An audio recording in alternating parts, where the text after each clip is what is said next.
झेडपीत प्रशासक काळातील गैरप्रकाराची चौकशी करा. पहिल्या सभेत सदस्य आक्रमक. आरोग्य, शिक्षण, जलजीवनाच्या कामांवरून अधिकाऱ्यांना धरले धारेवर.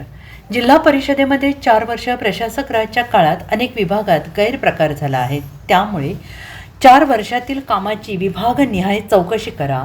दोषींवर नियमानुसार कारवाई करा, अशी मागणी सदस्यांनी केली आहे.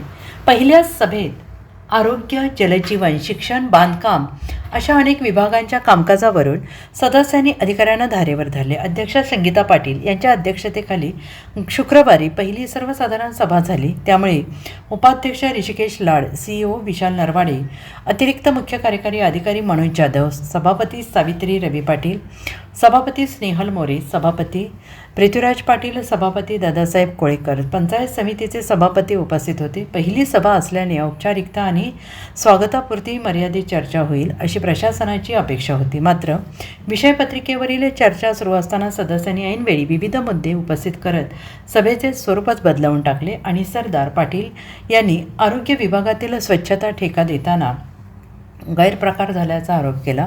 स्थानिक ठेकेदाराला डावलून बाहेरील ठेकेदाराला काम देण्यामागील कारण विचारले. तसेच डावललेल्या ठेकेदाराला त्याची निविदा नाकारण्याचे कारणही दिले जात नसल्याची तक्रार केली.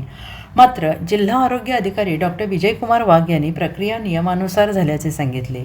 मात्र सदस्यांचे समाधान झाले नाही. शेवटी याबाबत सविस्तर बैठका घेण्याचे निश्चित झाले. जलजीवन योजनेतील रखडलेल्या कामांवरून संताप व्यक्त करण्यात आला. कोट्यावधींचा खर्च होणे, अनेक ठिकाणी योजना अपूर्ण असल्याचं निदर्शनास आणण्यात आलं. अपूर्ण कामांवर जास्तीची बिले दिल्याचा आरोप करण्यात आला. केंद्र सरकारकडून 51 कोटी रुपयांची बिले थकीत असल्याने कामे रखडल्याचे कार्यकारी अभियंता संजय येवले यांनी म्हटलं आहे. मात्र या विषयावर स्वतंत्र बैठक घेण्याची मागणी सदस्यांनी केली. त्यानुसार बैठक घेण्याचे ठरले आहे. Bureau report, SBN Marathi.